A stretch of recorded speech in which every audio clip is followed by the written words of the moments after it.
hedge on is the fact that they've been playing with Zetian for months. They might know something that we don't.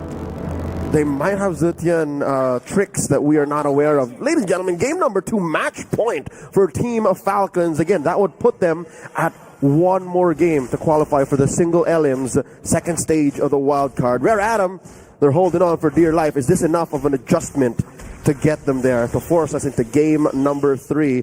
Looking at the mid, Team Falcons clears first, and this leaves Troll to wait for that little wanderer. Okay, so right off the bat, we already have some very different things going on in the middle lane now, right? With Cat9 assisting in the mid lane, so at least the influence from Rare Adam, we should be able to expect to see that in the top and the bottom lane regardless. But it's still too early to say. Currently, they are both currently still at level 2. How they're going to be assisting in the EXP, because it is an Esmeralda going up against a Badang. In terms of these two going in a fist fight, what's that lane priority going to be like? I'd reckon these two don't care about each other. I reckon like whoever gets out of the lane first, or whoever makes the most of beneficial rotation from our mid trio, that's who gets out. That's who wins it. Okay. It has been a while since we've seen an Esmeralda versus Badang matchup happen. I haven't seen Esmeralda in a long time. Exactly. Mind you, though, in the Chinese qualifier, we have seen Esmeralda. Oh, okay. VJ played a lot of Esmeralda. the team that beat Rare Adam then, Jaffa Yaguai. So they know the strength of an Esmeralda. They know how to make this work. It's just, is this the right stage to make it work against this squad? Yeah, it is a very similar idea to pick up a Uranus, to be very honest. She's pretty annoying. The amount of shields that she can absorb may not be too much. So I kind of question the amount of survivability that the Esmeralda may have here. Oh, here we go. See, this is one of those rotations that I'm talking about. The fact that they've pushed back Dawn, and fight started here by Cat9. Forcing Boya to respond. Lanaya does put out the Mount Shocker already, so aware of the positionings of Team Falcons. Turtle now at half health. They also know where Troll is at this point in time, but right now we do have the Feathered Airstrike going to be stopped almost immediately. And it doesn't seem like things are going to be working out too great for the side of Rare Adam, with 2% taken down already, just with a quick move up on top, and that is going to be a suplex right down to the Cat9. 3 kills in favor for Team Falcons. Ironic, I hate to say it, but Team Falcons, the only reason they'd be upset by that turnout is all the kills went on Troll. Everything else was a win for the home team. Team Falcons walked away with 3 kills, the Turtle, and about a 2,000 gold lead here. Rare Adam. Again, XP lane, you don't even need to win that. Mid lane, clear win for the Saudi Arabian squad, but gold lane, what if they take one of my points there and attack Sano even more? We're not seeing that exactly, not in the first 3 minutes. Honestly, I really like the interaction between Zetian as well as the Nafasa. The Fury of the Phoenix, the moment that you find that the Feathered Asteroid is coming in, boom, almost instantaneously stunned. You can stop her. Immediately stop, man. But that means Powerful should be in range. Powerful should have closed the gap then. Oh, there we go. Immediately catch on onto Cat9, and that kill is actually a lot faster than I expected. Wow. I thought he's supposed to be a beefy pony. He did not have the Revitalize, did not drop any of his kit. It was so sudden. I didn't think he expected Troll to be there, nor both Coffin and Sano. It was just one or the other. Maybe Sano went home, Coffin was in mid, elsewhere rotating, but another free kill, a pickoff for Team Falcons. Even top lane ain't safe for Rare Adam. He didn't even have time to react at all, and that is the scary part, right? Whenever that Troll finds an opportunity to just go straight in, they will bust at 1% down. They don't care if whether it's a Hylos, they don't care if whether it's an Esmeralda. They will jump at every single opportunity that they get. And with that all said and done, they've got 4 kills now. 2,000 goal lead. Huge for Team Falcons as they continue to rotate. Sanji, making the most of the relative silence down bottom, picks up that Thunder Belt. So even if this does end up being a dead lane duel, he will get stacks. Turtle started up already. Cat9, the single Vanguard right in front of Rare Adam's lineup. Drops the Gorge pathway. Priority is going to go over to the side of Team Falcons, but in the meantime, we do have Trolls who's just going to be jumping all the way to the back to deal with Lanaya. The fight is going to be broken into 2. Coffin wings by wings away and did manage to pop the Feathered Airstrike. Not enough to bring Dawn down. There is no casualties from either one of these 2 teams. A clinical approach by Team Falcons. Again, if earlier it was Coffin who played the isolation with the Zushin, here, oh my lord, Boyet dropping the hammer. As I was saying, It was Troll doing the man-to-man isolation play on Lanaya, denying him, even thinking of hitting the retribution on the turtle. That was beautiful. That happened to the right of your screens, folks, if you would scrub back. Well, this is not something that I expected from Team Falcons. I mean, Troll having 3 kills to his name at this point in time.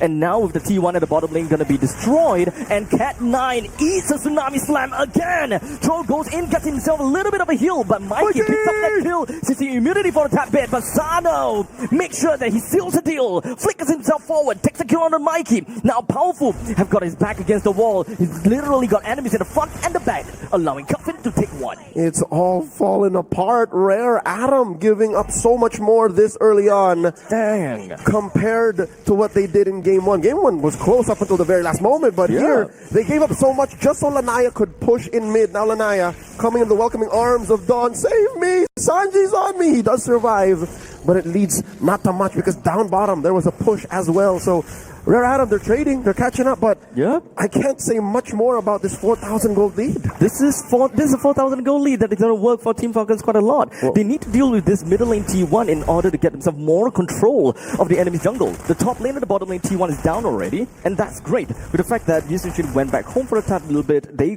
could use that opportunity to push further. Yeah, shrunk down to 3. That mid lane did buy some time, a little breathing room for Rare Adam. The final turtle spawning in the lower quarter of the map here. First the scene is Boyet. Dawn dancing around, checking. Cat9 does have the Glorious Pathway on lock, thinking if he should use it. Lanaya's too far. This is the same spot he got isolated by Troll. Troll catches 1! And now another one of Tsunami Slam on the Cat9 again. But it does seem like Glorious Pathway is going to keep him right out of dodge, and even popping up the Revitalize. Boyet doesn't have a lot of HP to work with, but it's going to be fine for now. Caught more than a couple of crossbow bolts for Mikey, but that is all the oats spent by Rare Adam. Is Team Falcons looking for a re-engage? Can they do it? And now the flicker coming in from Sanji, but it doesn't seem like the wall is just going to be doing too much for coming in from them. But this is all going to be quite a lot from Troll, as the Title Strike lands on the 2, but did not translate to any form of kill. As now the Wings by Wings is coming from Cuffin. He did deal a decent amount of damage over to the side of Mikey when it comes to the fact that airstrike, but not enough to kill. Wow, Rare Adam with the shuffle, leading to 2 free kills plus a turtle of their own. Definitely a power spike here for the Chinese squad. Abstract had happened right before our eyes. Apparently all they needed to do was confuse Team Falcons. They made them think that we were going this way. We're committing to this. Look, all our ults are down. Come on, get us. Apparently, no, they had enough right clicks. They had enough auto attack damage and secondary skills to take down key members of Team Falcons to deny them the turtle. Amazing work. And to add on top of that, the icing on the cake, it was Cat9 who got the turtle. Oh, wait, really? It was. Oh, man. Oh, Lord. Not again, as now Dawn finds himself taken down, coming from a Tsunami Slam. Another one of these pickoffs that Team Falcons is able to bring for themselves. 'Twas but a stumble in that turtle pit, but you cannot deny the fact that Team Falcons are still ahead. Execution-wise, damage-wise, where they needed to be, it's easier for them to put it in as Rare Adam now try to recover. Naya is getting quite a bit of farm up, although he is down on the damage dealt rankings, second to the lowest. It's just he's dealing more damage to creeps. He's dealing more to farm. Yes. Yeah, we don't count that in the damage dealt ranking, so I guess that's what explains that. We need Lanaya deals the executing damage, while Sheffin, well, for the side of Cuffin, it's more of bruising. Just do whatever damage I can. Yeah, Sheffin's in Indonesia, but he did call the match, the finals between Team Falcons and Ultra Legends. They'll be in action in the group stage. But now, real quick, back into this best of 3, Game 2, still at match point. Team Falcons, they are up about 2,000 gold, and you see a good chunk of that still in the hands of Sano. Troll got shut down, so there goes that roamer's dream of being the top killer, top net gainer here in this game. He gets spotted here. That is the information. Mountain Shocker, so that's off of Lanaya. There's still another one on Powerful. Yes, and that is generally going to be used and reserved just for Cuffin. The moment that they realize that, okay, this is going to be an all-out team fight, I know that Cuffin is going to go in for the Feather Airstrike, that is when I pop. All right, the dance here, halted by Rare Adam. Soft reset here. Back to full health for the Lord here if they let go. Oh, look at this position by Mikey. What's he planning? He's going somewhere. Not necessarily, but he's really safe though. Eugene, they Or don't is know. he? They don't know. They don't know here. Oh, is he? spots him! Oh, never mind. The Purify ensures that he's not going to be locked in by the Tsunami Slam for the side of Troll. As such, this is going to be propelling them into a big team fight. As now the Feathered Airstrike pops. The Fury of the Phoenix is also going to be popped and just going to be stopping Coffin at his tracks. As now Glorious Pathway sets in, pushes Team Falcons away. Rare Adam now have priority over the Lord. That's a wash. They didn't even need to close the gap on Coffin. The fact that they stopped the ult was enough. And there's a quick knockup by the Lord. Strike connects down on the Cat 9, and Boyet now steals the Lord right out of the nose of Rare Adam.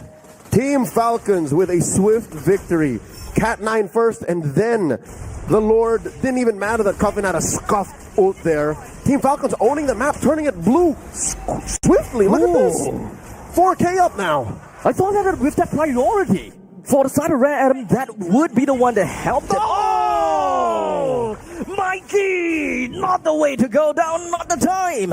All right, now in game 2, Sano has to share the spotlight with Coffin. Now I'm dealing damage, brother. Look at me, it's my turn now. Ladies and gentlemen, 11-3, 11 minutes in, 5,000 gold in between these two squads. Dawn and Cat 9. It's the same story as game 1, man. Like It's the same thing. They are just Same. They're just meat bags taking all of the damage up front, and it's just a matter of time before this base is penetrated. We still have the Holy Defenses up. Okay, I'll take that back. The top lane no longer has a Holy Defense up, and Mid the too. middle lane as well. That's not too bad, considering the fact that it's already 11 minutes and 30 seconds. It would have gone down in 30 seconds anyways. But again, if you're down like this and you are up against a corner, you'll take any resource, any little bit of help for you to crawl back into this game.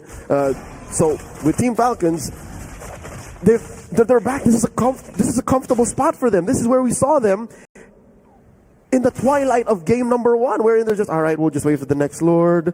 We'll cover up our tracks. We'll take away farm spots for Lanaya, because looking at Lanaya right now, he's doing well, right? You would think, because he's just 400 gold away from Boyet.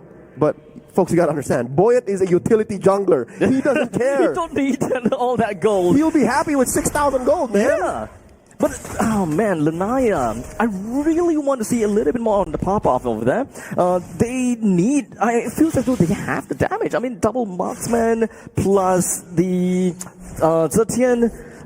Theoretically speaking, I would like to believe that they have it. They do, but you know the saying, it's not what you got, it's how you use it. How are they able to use this? Because they are technically mid-range marksmen and mages. They really can't close the gap. That's what I'm saying is, Lanaya, one of his main things, his passive is, I have to weave in and out. But how do I weave in and out if I am in the threat of getting suplexed by this mermaid girl? Right. And this Malaysian legend, this icon in Badang. He's Malaysian, right? I think so. Yeah. Okay, right. Don't worry, I'm not going to steal that identity. All right. Because at this point, is it Indonesian? Yeah, of course. So here's the thing now.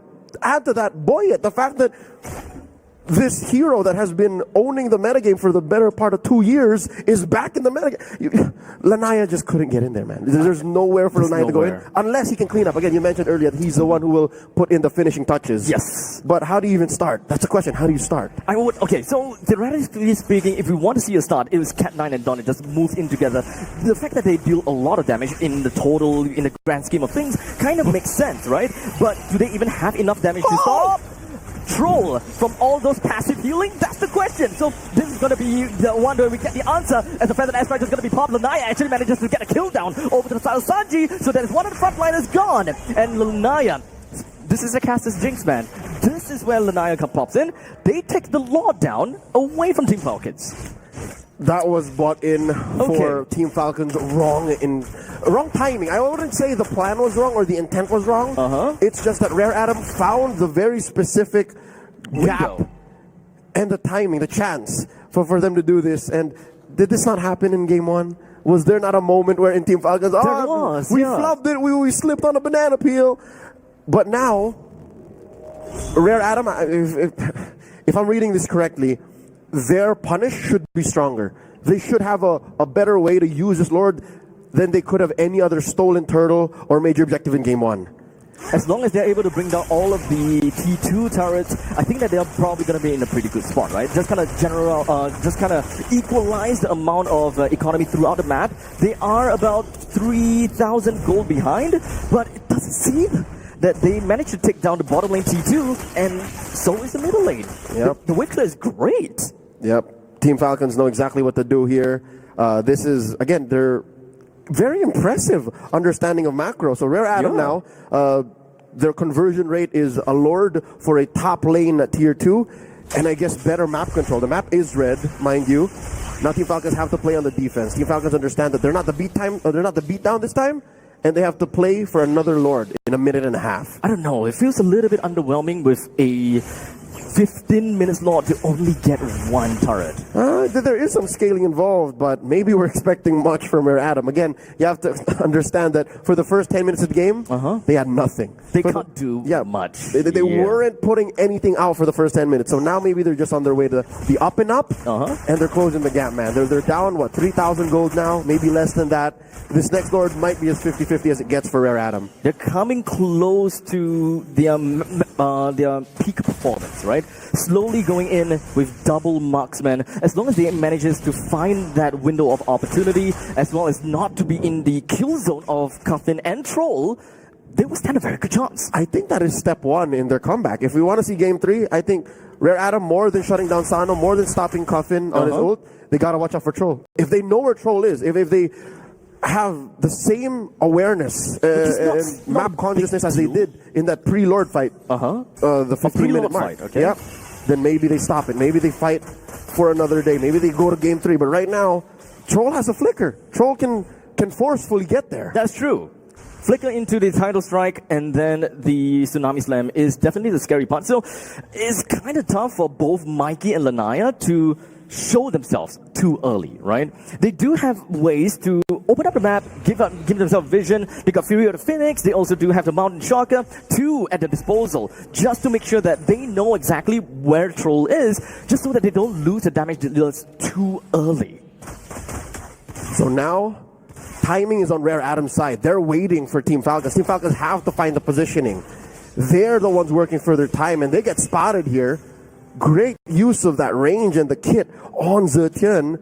And, oh man, Team Falcons, they have to send down Coffin to take care of that bottom lane. This is not good. Rare Atom are aware of this. The wave sees Coffin. Yeah, so the moment that they see him on the map, they are going to gun for it. But can they blitz the slot down? That would be my question, because by this point in time, I think, they already saw Coffin in the middle lane. They don't have the time, and they decided to take it back. Troll gets spotted right when he goes for the conceal. Oh. So now they lost one small angle from Troll. But they can still utilize the flicker. Okay, they brute force it. The Lord now down to a 5th of its health. An 8th approaching. No more Mountain Shocker.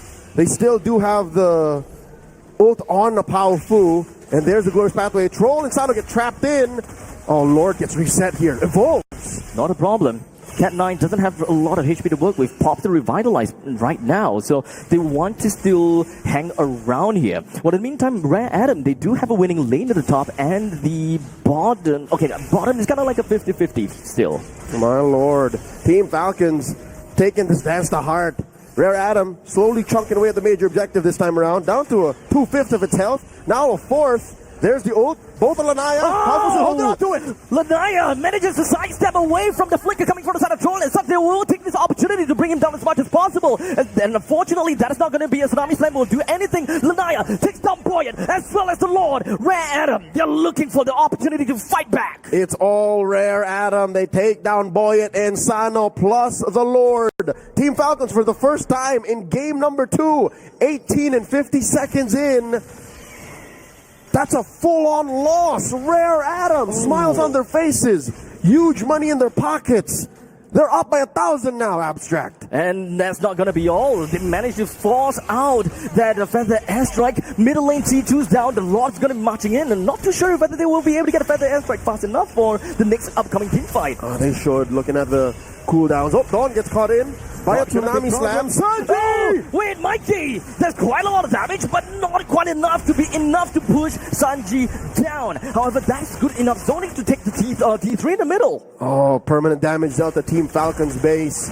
They have to defend. Lord up top is going to jump in. Glorious Pathway dropped by Cat 9 for for Cuffin to respond to their strike. There's a T3 down right now. And Rare Adam, they are escorting this Lord slowly in. The bottom side, the bottom lane is also going to be slowly going in now. At this point in time, Team Falcons, they're going to be in a really tough spot. As Fury of Phoenix is going to be popping right out. Sanji, it doesn't seem like he has a lot of HP to work with, but in the meantime, Praise was right from the side of Boyan. Didn't do too much, didn't get a lot of HP back, but he's still alive, and that's what it matters. Woo! Some minions got in range of the base. Team Falcons barely alive, keeping them waves clear. The base took about half health of damage. Team Falcons not giving up much casualties, defending, but just barely. Rare Adam cleaned the house. Big win. With all of the turrets down, this is a barren wasteland right in the bottom left corner of the map. Team Falcons, now they have a lot of problems. They have a lot of issues. But how exactly can they get themselves right back on track, right? Because Troll definitely did go for the opportunity for the Flicker plus the Title Strike combination onto Lanaya. He didn't. He went halfway and then did not pull the trigger. Right. Because look, he still has the Flicker now. I think he held back on the second Tsunami Slam inside the base. So I think Team Falcons, as bad as it is, I think the fact that they're remaining composure is key to them still staying alive here. 21 minutes in, another Lord spawning in the lower quarter. That's key. I think number one, Abstract, is they hold on and play to their plan. Don't go willy-nilly. Don't freestyle this. Because that's how you end up with free pickoff after free pickoff for Rare Adam. Troll here, forcing Mikey out of that brush, put down half health. I think that this is going to be the deciding fight. Every single one of the members from Team Falcons and Rare Adam has got their battle spell. So it is at any point in time they will be able to go for it. But same always, as long as the T3s are down, you would have disadvantage. That's right. The map is against you. Team Falcons have to deal with all this. It's ticking the clock away from them. The clock is not their friend here because the waves are crashing in. Look at this Mikey pushing forward into the purple side of Team Falcon's jungle. I wonder if he knows that Troll has retreated and repositioned. Sano, very close to where the Mikey is. Oh man, it's so tough. This is at the point of the game where the Irithel just beats the Granger about 3 out of 5 times. Just completely outkites the Granger while still dealing a respectable amount of damage. And now Cuffin goes for an early feathered airstrike just to push the rest of the members from Rare Adam away. But they already got their HP back, and now Cat9 start things off with a stun over to the side of Troll. He's very deep in, but he's not going to care too much. Sanji is not going to be putting himself around to Mikey. Mikey walks away, but a quick little knockup as well as a Tsunami Slam. Immortality is going to be gone. Mikey looks for an opportunity to get out, but unfortunately Cuffin manages with a feathered airstrike. The artillery strike lands right on top. But Sano gets himself right back home. He needs to clear the lanes. He needs to clear the base as much as possible. Mikey for the Lord. Team Falcons could not commit to that fight full on. They had to send Sano back to clear the waves, which is a respectable game plan. But do note, Mikey did go down post TikTok timers. So he's going to sit down for as long as about a minute, now about 30. Rare Adam, I think they just made the right calls. We didn't have eyes on the Lord pit to know exactly why Boyet didn't get the Lord. There were 2 members of Team Falcons there. There was just absolute chaos in the Lord's pit. There's too many things going on. Well, in the meantime, we also want to ensure that Mikey is right out of dodge. His positioning at the top side got caught a little bit early by the side of Sanji. Puts himself at a really tough spot as Sanji fuels up for the entire fight. All right, now Lord marching in mid. Rare Adam escorting his major objective. Cat9 drops the glorious pathway. Boyet catching a few beads from Rare Adam of both magic and physical varieties, put down a half health. They do take care of the Lord quick enough, so this puts us where we were about 2 minutes ago. Back to square 0. Back to square 2. Square 1. I don't know how this metaphor works. I have no idea as well. Where did that come from? We're at 24 minutes, folks. At about a minute and change, another Lord spawns in the upper quarter. And so far, it looks like Team Falcons have figured out how to isolate Mikey.